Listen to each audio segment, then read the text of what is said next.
Welcome everybody to Sipurey Maasios Shir, Motzi Yom Kippur, Tafshin Pei Aleph. Interesting. Tafshin Pei Aleph is the letters of Tish'af. Tish'af means yearn, and it also means breathe in. You know, B'ezrat Hashem, Klal Yisrael was able to breathe in freely, without any impediments, without any B'ezrat Hashem. The shir is dedicated to the refuah of Shlomo Moshe ben Pearl. So B'ezrat Hashem should have a refuah shlema, and B'ezrat Hashem we'll see him amongst us very, very soon, B'ezrat Hashem. Okay, so let's open up the Sipurey Maasios and see what we can understand from it.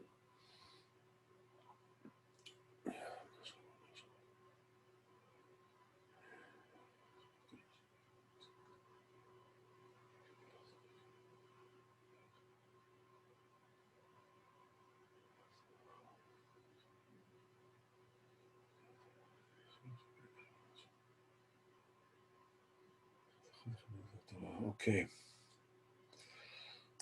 let's share the screen. Okay. Hashem Yechud Kusha B'chu Shchinte. Yod Hashem Yitke B'vavke B'chod Hashem Kol Yisrael.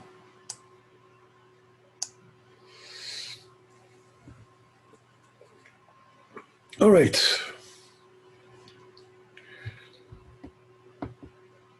So, the last we met the Ben Melech Ben Ashifcha.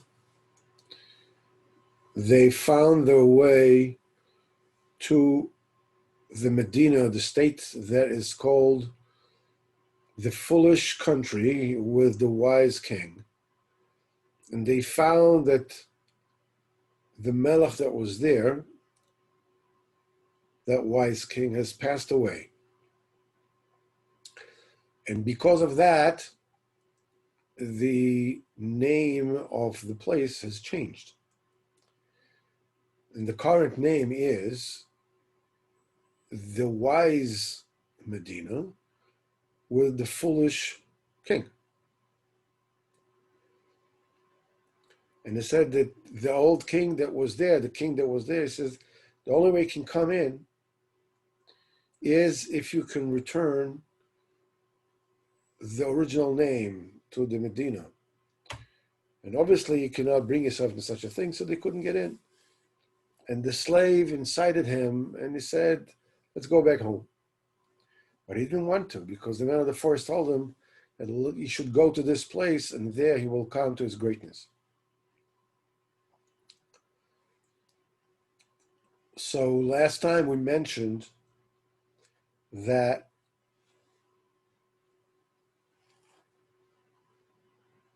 this Indian of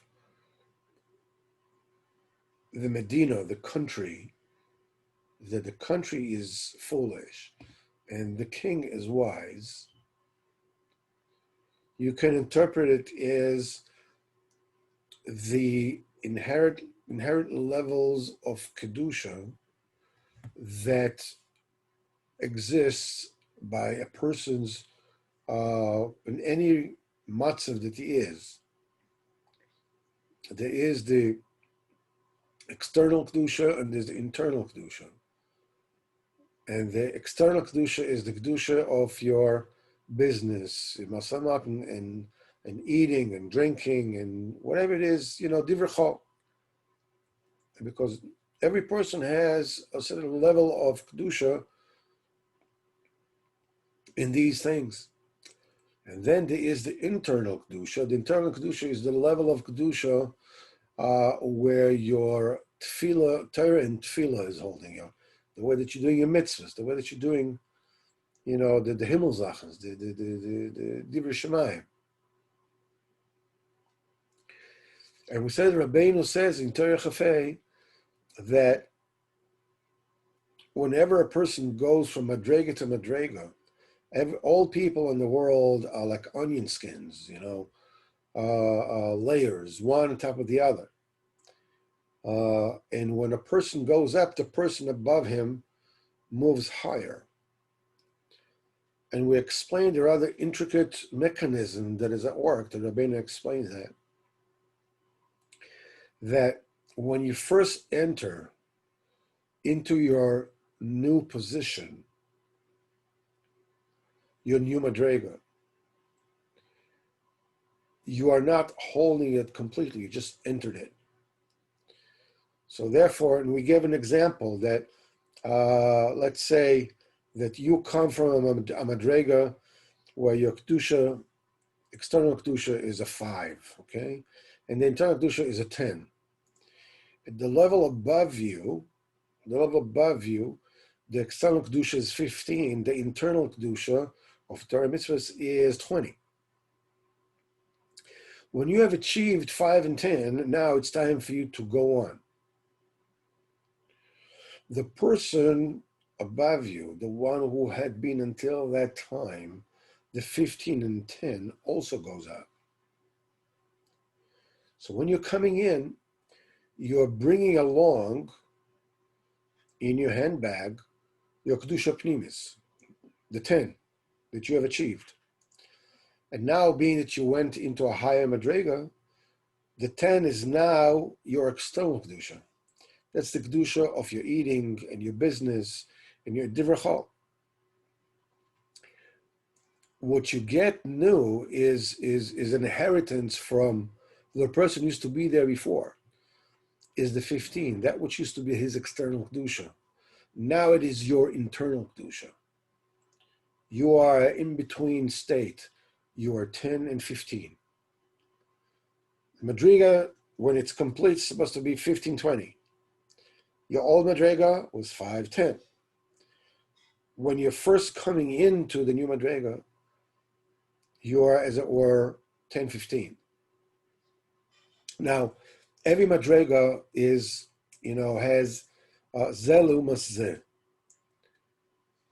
When you achieve the madriga completely, the klippos that exist in that place is Rabbeinu says Yerushalayim Shel Mala, it has klippos around it. It's the klippos around the heart. When the kedusha it's an apex. When you reach the 10 or the other person reached the 20, that subdues the klippot, and therefore you can go on to the next madriga. But when you first come, you're a novice. You're 10-15.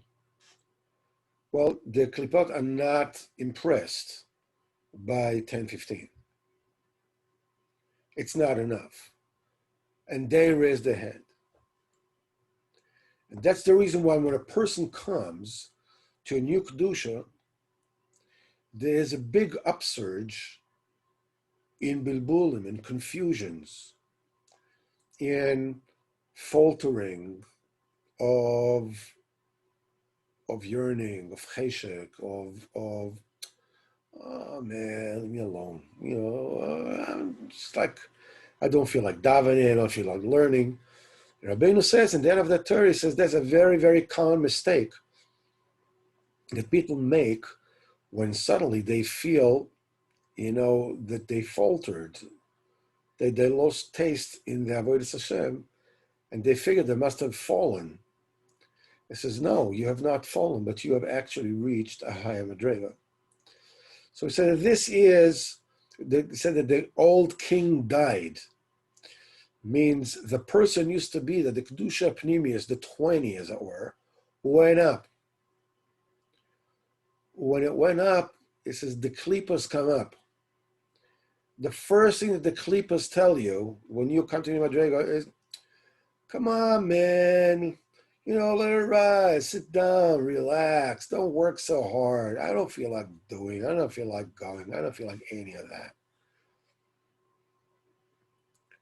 And it leads you by the nose. And the Yetzer Hara seems like, the Yetzer Tov at this point seems so boring. like, this like a disobeyed governess. I mean, just like telling you do this, do that, and you don't feel like doing it. It's called that supposedly the country, the body, is wiser than the king. The king is like, because it's not who is really wiser. The entire story is about exchange. It's not about who is really, in the beginning, it's not about who is really the prince and who is really the son of the slave, but who is called, who is considered to be the son of the king, and who is considered, who is supposedly the slave. That means that the Medina is stupid. I mean, the Medina is supposedly wise because they figure in their stupidity, they are the wise one. And the real melech, the real wisdom is stupidity. Who that knows even know what they're talking about, what they mean. So this is the challenge that the real prince is meeting. And it says, can you exchange that? And he doesn't know anything what they're talking about. He's just coming from a step before. That he's able to daven, he's able to hear he's able to see reality and to see how everything fits together. He knows that he starts davening and he realized that if he puts the teva on a behemoth, that it starts to sing. He already knows the secret of davening, but it's primordial. So he still doesn't know. I mean, you ask me to achieve something which is way beyond me. So betoch kach ba l'shem od adam echad. While they were like having and hoeing, what should they do? Another person came there. Sh'aya rochev al sus v'ratzah likanes, that was riding a horse and wanted to come in. V'lo hinichu oto gam ken likanes l'chat hanal, and they wouldn't let him in for the same reason. ובתוך כך ראה שעומד הסוס שלו יישא אדם. While this was going on, he saw, here's the horse of that person. ולקח הכלי הנ"ל והניחה על הסוס והתחיל לנגן הניגון נפלא מאוד כנ"ל. So the prince went, he took the box and he put it on the horse, and the horse started singing this amazing nigun again. וביקש מאוד האדם של הסוס, and the writer asked him very much, עם כל הכלי הזה, ולא רצה למכר, he asked him to sell him this instrument, he wouldn't sell it. והשיב לו, he answered the man of the horse, מה תוכל לתן לי בעד כלי נפלא כזה?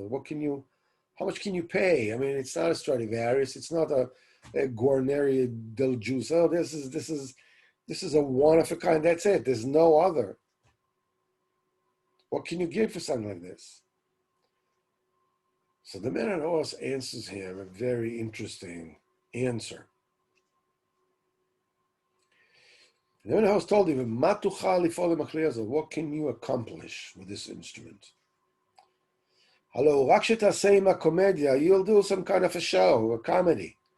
ותקבל dinar, and somebody, can stand on the street, and play, I don't know, Pink Floyd or Bridge Over Troubled Water, and people will throw you a penny, throw you put $1. Well, wow, beautiful. And they'll walk on. But I know something that is better than your instrument. I know something that I received from my forefathers, from my ancestors. To be able to comprehend one thing from another. And he explains. I know such a thing. That I received from my ancestors. That once you have that, you are able to understand one thing from another, to deduce one thing from another. And he gets down to detail. שכשאחד אומר איזה דיבור בעלמא, that when somebody says anything, any kind of thing in the world, יכול למדעי הקבלה הנ"ל, that this tradition, this thing that I got, שיש לי להבין דבר מתוך דבר, you can understand one thing from another. ועדיין לא גיליתי את זה לשום אדם שבעולם, and I've never revealed it to anybody in the world. ובכן אני אלמד אותך הדבר הזה. I will teach you that thing. ואתה תיתן לי הכלי הזה ישנה. And you will teach me that thing. I mean, you'll give me that instrument. ונסיעה שם בן מלך, ונסיעה בן החמץ, שהיה לו הכלי הזה, he had this instrument, שבאמת הוא דבר נפלא להיות מבין דוב מתוך דובו. It is really an unbelievable thing to be able to understand one thing from another. ונתן לו הכלי הנ"ל, and he gave him that instrument. והוא, היינו האדם של הסוס, that man of the horse, הלך, and he went, ולימדו הדבר הנ"ל, he taught him that thing, להיות מבין דבר מתוך דבר.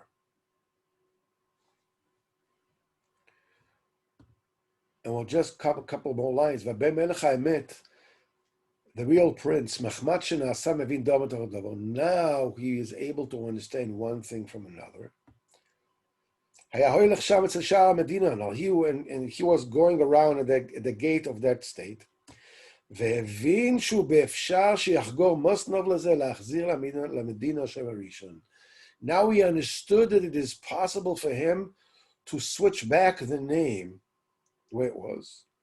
שכבר נעשה מבין דור מתוך דור, because now he is able to understand one thing from another. על כן הבין שהוא באפשר, now he understood that it is possible, אף על פי שעדיין אינו יודע איך ומה, איך יוכל לעשות זאת. He still doesn't know how and what and how we'll be able to do it.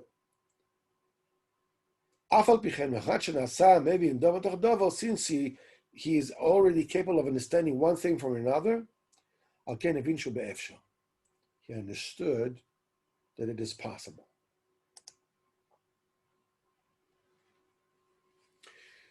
This is an amazing piece here. There's so many questions. There's so many parallels. The man is riding a horse. If you remember, his exit from the realm of the Kelipot, from Sipurey Maasios, was through a soicher that was riding a horse. That merchant that was riding a horse was riding him really roughshod, was very, very brutal to him, because that was what he needed at that point in time. At this stage, he had in his charge two beasts, two animals that he was taking care of. And when they ran to the forest, he went after them, because even though the merchant that was riding the horse scared him half to death,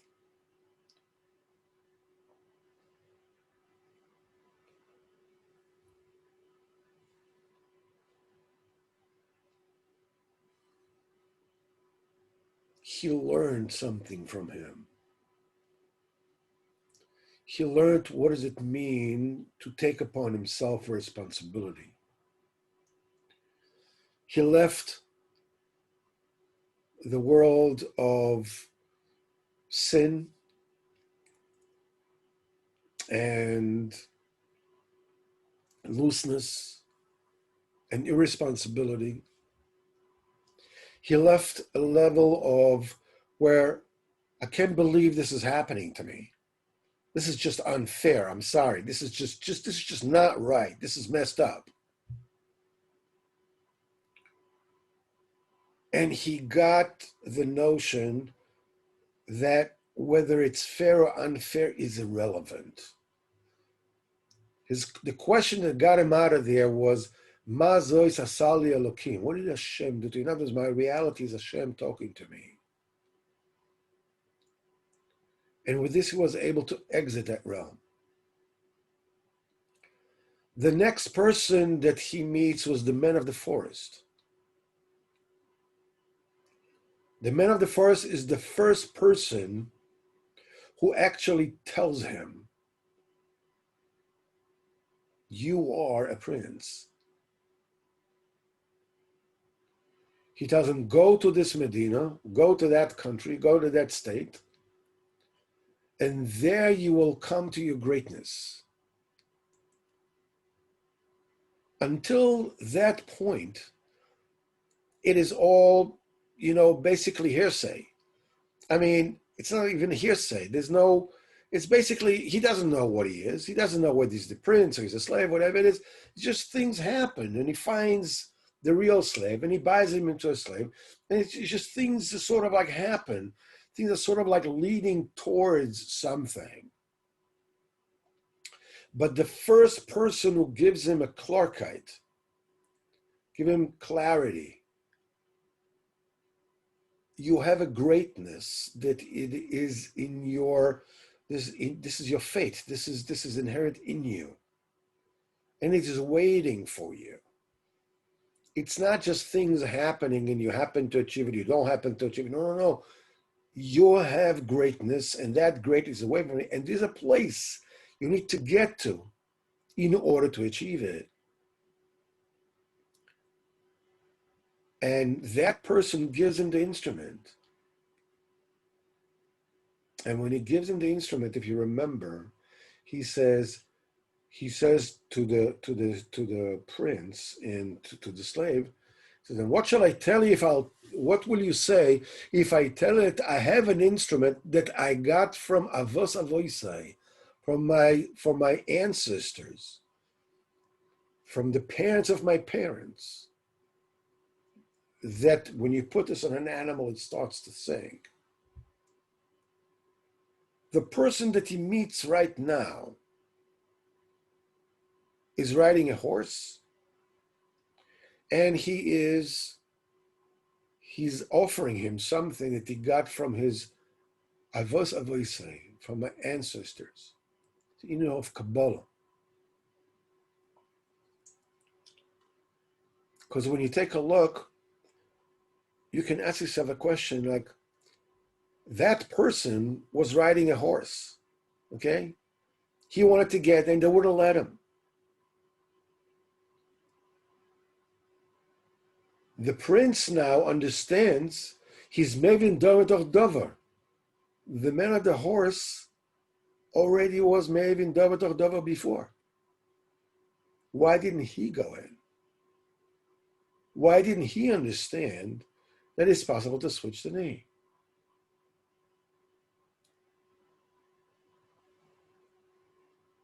And even more wondrous is why he was able to sell a tangible instrument, which is one of a kind, for a knowledge that the other person knows. He's not losing it by giving it to him. But the instrument, that's it. If he gives it, he doesn't have it anymore. Or at least so it seems. Right? It's not, I have a 15th century Stradivarius, one of a kind. You give it to me. I mean, if you have that, you give it to me and I'll teach you how to be really, really wise. Well, thank you very much. By renting it out, I can get as many smart people like you, a dime a dozen. This Indian that he's able to see, that being able to understand, mevin davar mitach davar, is worth to give that instrument in itself as a murdik asaga. It's unbelievable asaga.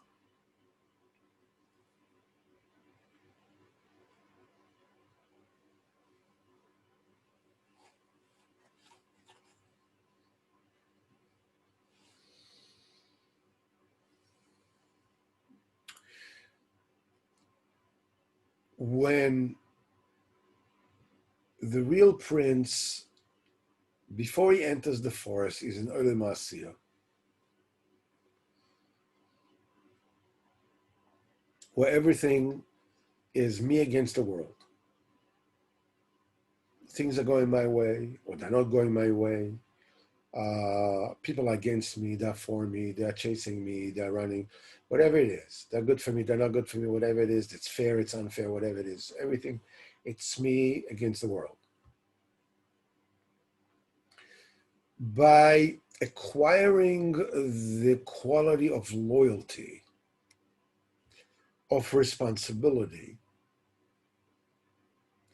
which in his case, was manifested by, chasing the animals, because that's what his job was. This was supposed to do. He got to the realm of Yetzirah. The realm of the Yetzirah that's the place of Malach Matat. Malach Matat, we said, is Mekanen b'Yetzirah. He resides in Yetzirah. His head, however, is in Olam Abriya.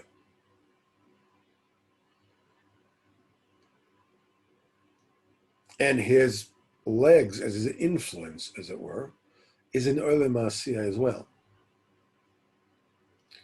The Malach Matat is the emissary. He is the cloak, the glove over HaKadosh Baruch Hu's hand. Malach Matat is in charge of the 6 days of the week, as it were.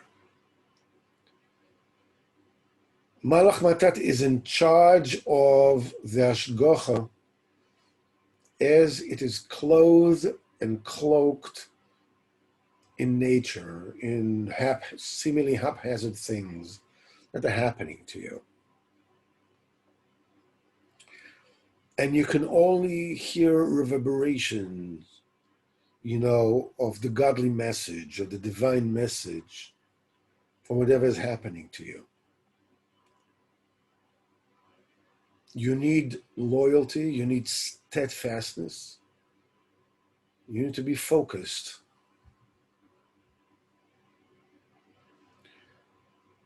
As we said, you need to understand that it's not you against the world, but it's you and who you are and your mind and your talents and your mental problems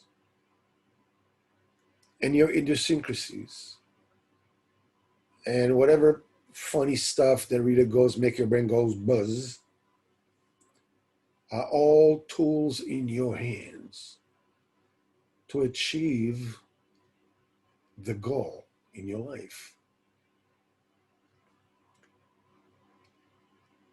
And this is when he realizes who this other person that was with him that he bought for a slave.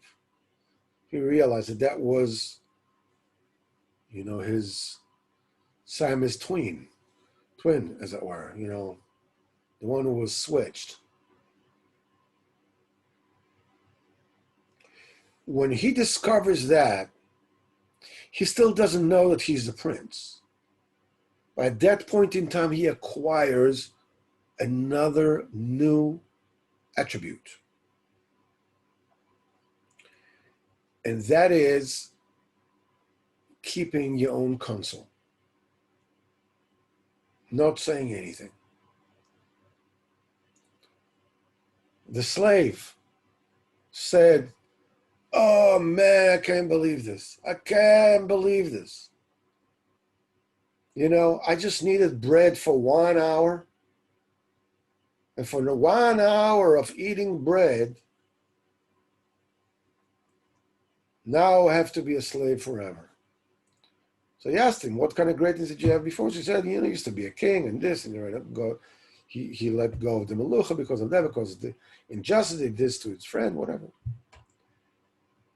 And at that point in time, the real prince looks at him and says to himself, I will know how to handle him. He does not say, you see, I was the one who was exchanged. You see, now I got you in my hands. He doesn't say a word.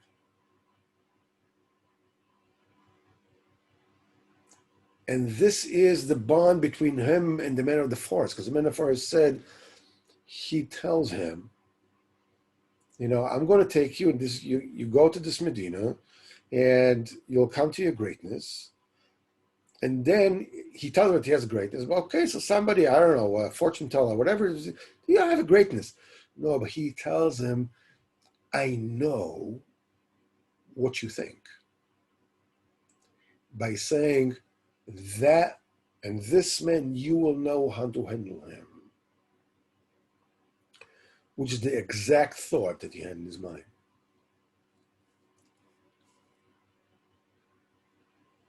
So if the first level is responsibility, is willing to work hard, the second level is trustworthiness. Ne'eman mechaseh sod, a loyal that covers up a secret. It's very hard to do. Because you're bursting to tell someone, don't you know what happened? It's unbelievable.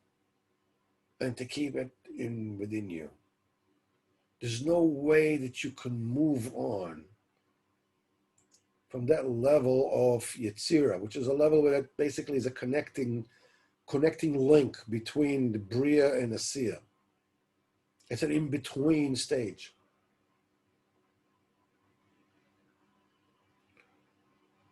All the animals that are crying and shouting and whatever, this is all the kelipot that are, that are screaming when you're getting into a new madrega. The minute he achieved his new madrega, those animals subsided. Then you realized that it was all an amazing symphony. That it was all an unbelievable harmony. That your life is a piece of beauty, an arresting beauty, to the point that they don't want to even, they think, maybe we shouldn't leave here, we should stay here. It's so beautiful. We have everything. We have food. We have drink. We have this unbelievable, we're enjoying this harmonious life that nothing can compare to.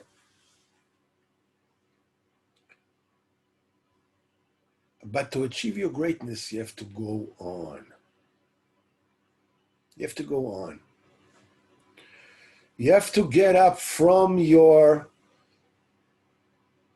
level from the level of beauty, from the level of harmony, when you're no longer fighting life, but you're living with them. You have to get to the world of truth, to the world of comprehension. The Olam of Bria is the level of Bina is comprehension. When the man offers him the ability to understand a thing from a thing, this is the level of Bina. The reason why this man cannot or does not take upon himself that particular endeavor to switch back the name is because it's not his malchus. He is a messenger. He is kiviyachol, the head of Malach Matat, which reaches the Bina. And he tells him, I know that it's very, very tempting to hold on to your possessions, to that which you have come by through such hard work, well, what are you going to do with it? What are you going to do with it?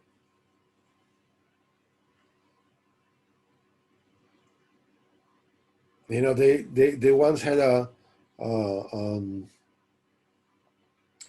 an advertisement to a watch by Patek Philippe, which is a very, very fancy brand. And they said, you never actually own a Patek Philippe. You just rent it for a while between you and your children. You know, just once you give it over to your children. And this is still with a shtickle kind of like, I mean, if you really want to get ridiculous, you get to the world of cigars and expensive wine. Because very expensive cigars and very expensive wine, you can get to thousands of dollars per bottle, means either you don't enjoy it or you don't have it. Because the minute you drink the wine, it's gone. The minute you smoke the cigar, you don't have it anymore. So, what's the seichel? What's going on?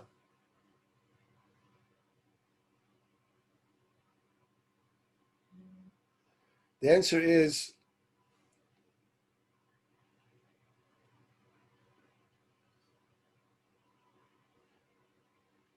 you don't own anything in this world. Whatever it is that you have is only good to get you to the next level. And you have a choice. Either to hold on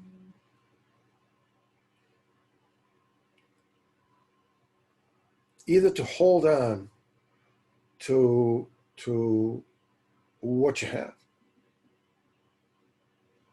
and you don't really have anything. It's all fleeting. Or understand that what you have is a tool to get you to the next step,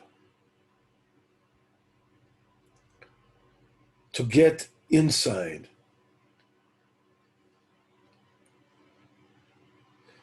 Rav Nosson explains that when a person embarks on a road to an endeavor, to Kedusha, to Torah, to anything, he already gets a he'ara, he gets a glow, an illumination from his target, from the end of the road. The minute he's searching for this Medina, the minute he's going around this minute to find the entry place, and we said that this gate represents Tmimut and Pshitut. You got to walk around it. You got to look for a behemoth to put this box on. We said the behemoth is me. Behemoth is my body. Behemoth is the old me.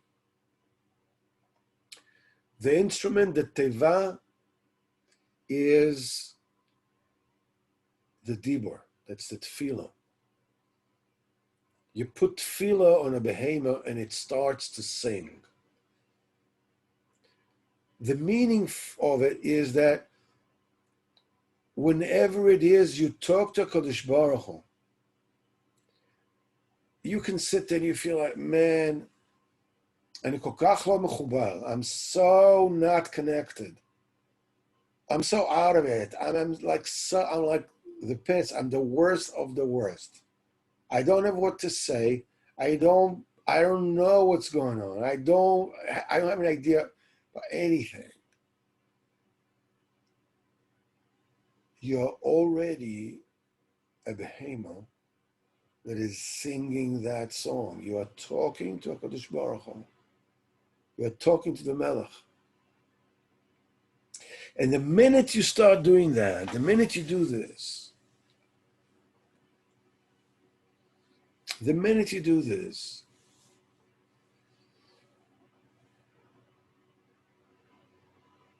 you're already starting to be a mevin davar mitoch davar.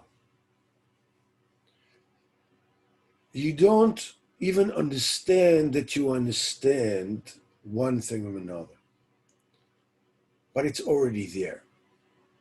That's the reason why he was able to understand that to know the truth, to gain an understanding, the realm of Torah is greater than just being able to change things. There's a level above regular tefillah, and that's the level of Torah. It's only later on that we discovered that above the level of Torah, there's another level of tefillah. And above the level of tefillah, there's another level of Torah, and so forth and so on. But the ability to give up, and it's hard, especially those of us who have passed our history, that our story is one of seeming deprivation. Whether we're actually deprived, it doesn't really matter. But we feel that we were deprived.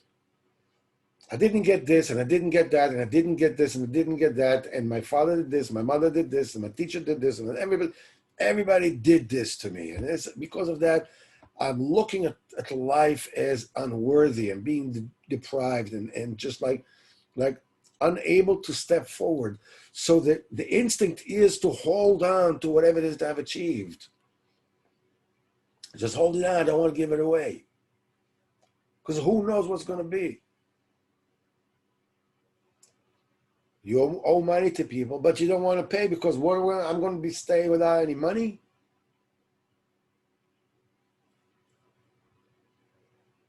You don't want to give to the people around you because what's going to be about me? Hey, what about me?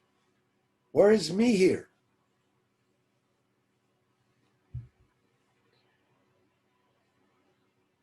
When you're willing to give this away, to go to the next step, you're actually ready to step into the gate of your greatness. If you look at any, the business magazines always have lists of 10 people, 10 things common to very successful people. Or 5 things common, 15 habits of very successful people, blah, blah, blah, blah. Okay. In fact, I can tell you there's one thing that is common to very successful people, which basically breaks down to a few others. The one thing is they want it a lot more than you. That's it. They have the capacity to want it way more than you.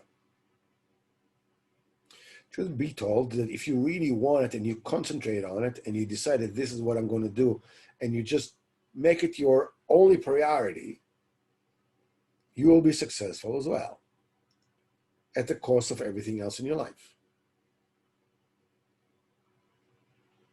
For people who are successful, they have that kind of willpower, already at hand. This is something that is part of their personality. They don't have to work that hard for it.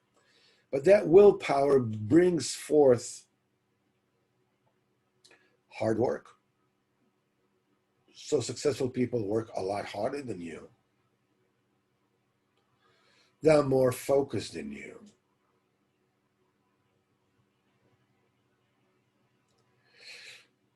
most times they're much more ruthless than you because they are single focused, they're tunnel vision. They don't let anything get in their way, including you.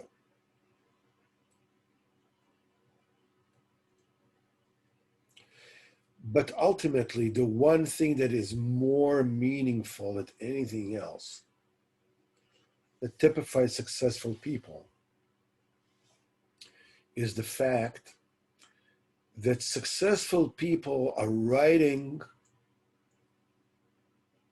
the bronco, the wild horse of iron willpower, and they're basically blinded. They haven't got a clue where they're going. Yeah, they basically have a clue where it is they want to go, but they don't know what's going to happen next. It's going to work, it's not going to work, it's going to do, it's not going to do. But they're forging ahead. They're blinded, but resolute. All the people that work for them are the people that want the umami in the security blanket of having a paycheck and knowing what's going to be tomorrow.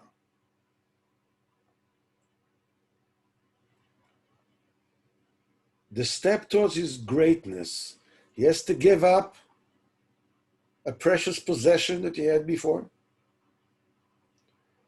for a certain ability to be able to say things from things, and supposedly is the sucker deal of the century because this guy keeps on knowing how, to be mivin davar mitoch davar, but he also has your instrument. You don't have the instrument anymore. And the second thing is that once he's mivin davar mitoch davar, he's getting into the gate and he says, it's possible. Even though he doesn't know who and what and how it's going to be done and what's the story, why was the steak like this, why is it like this.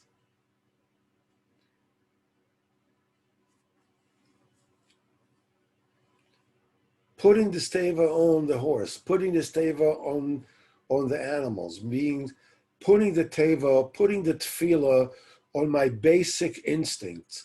Putting the teva on the horse means putting the teva on my ego. Putting the teva, because a horse symbolizes ego and gaiva.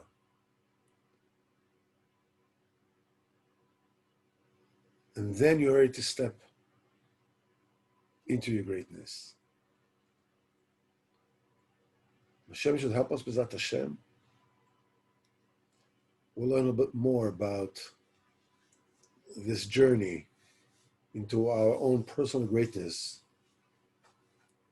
Mitzvah Hashem. I think next Monday is the Rebbe's Yahrzeit is Tuesday, I think, right?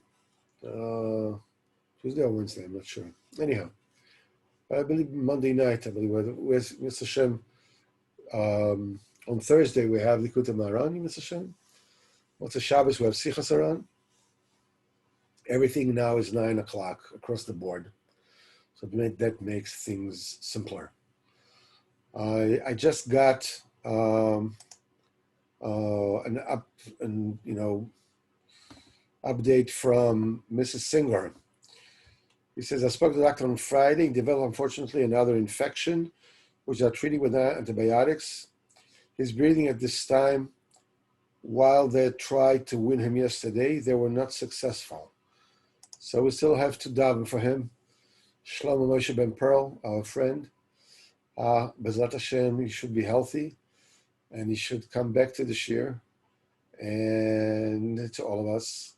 And I wish all of you a heilige winter, a holy winter. The Pinchas, of course, used to call the winter nights Gildene Nächten, the golden nights, because they used to wake up Chatzos, and the nights were very, very long, and they use it to learn Torah. B'ezrat Hashem, we'll see one another Motzei Shabbos. No, it's Thursday night.